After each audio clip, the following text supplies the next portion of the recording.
I'm sorry, Uncle. I never should have left Kuya there. Nakakaya naman sa'yo, Christine. Nabala ka pa. Wala po to.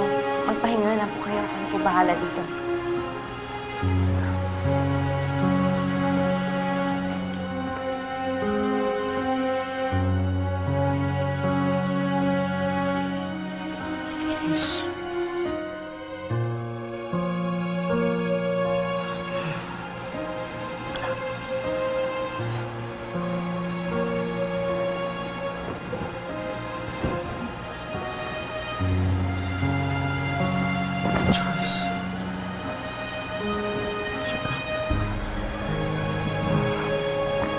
Patawarin mo ako.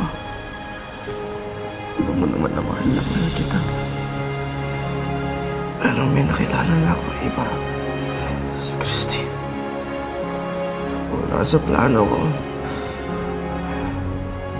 Pero nagugustuhan ko na siya. Kaso lang natatakot ako.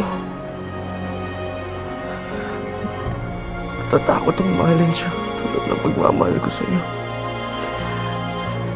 Kasi baka mawala siya. Tulad mo.